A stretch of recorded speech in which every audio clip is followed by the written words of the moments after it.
Salut les dragons, aujourd'hui on se retrouve pour une nouvelle vidéo, allez c'est parti.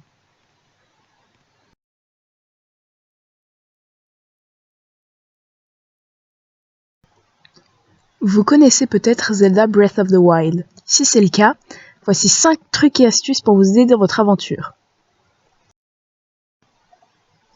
1. La pêche à la bombe. Si vous avez joué à ce jeu, vous savez sûrement que l'on peut utiliser des bombes. Et vous savez également que l'on peut pêcher des poissons.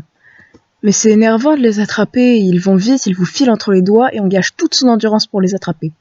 Voici une petite astuce pour vous. Lorsqu'on lance une bombe dans l'eau et qu'on la fait exploser, les poissons remontent morts à la surface et vous n'avez plus qu'à aller les récupérer. Pratique, non ? Notez que cette astuce est également réalisable avec des flèches électriques. 2. Les œufs à la coque. L'œuf est un aliment que l'on trouve un peu partout dans le jeu. Il sert à cuisiner des omelettes ou des gâteaux. Mais saviez-vous qu'on pouvait en faire des œufs à la coque ? Il vous suffit de plonger vos œufs quelques secondes dans l'eau chaude. Et ça vous fait des œufs à la coque. Vous le saviez ? 3. Congeler des aliments. Dans Zelda, lorsque l'on prend plusieurs aliments et qu'on les met ensemble dans une marmite, on peut cuisiner des plats qui servent à régénérer de la vie ou à se protéger du froid ou de la chaleur. Cependant, on peut cuisiner des plats qui protègent de la chaleur du désert sans avoir besoin de marmite. En effet, lorsque l'on place par exemple de la viande dans la neige quelques secondes, la viande est congelée et ça protège du froid pendant quelques minutes.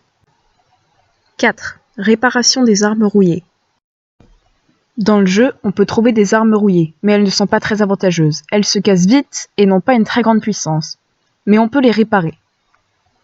Lorsque vous allez dans le volcan, vous verrez des octopierres. Ce sont des créatures qui aspirent des poussières de roche pour vous les relancer en grosses boules de roche en fusion.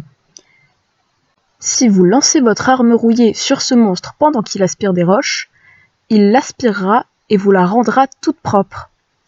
Et hop, une arme neuve en plus. 5. Se protéger du froid. Dans Zelda, lorsqu'on est dans des zones enneigées, Link a froid et perd de la vie. On peut se protéger de ce phénomène en cuisinant des plats, mais ça ne tient pas très longtemps. On peut aussi porter des vêtements contre le froid, mais on n'en a pas toujours, et parfois ça coûte très cher. Voilà ma technique. On peut augmenter sa résistance au froid d'un cran en équipant une torche allumée ou simplement une arme de feu. Voilà, c'est tout pour aujourd'hui, j'espère que cette vidéo vous aura plu. N'hésitez pas à me poser des questions dans les commentaires et dites-moi si vous voulez un épisode 2.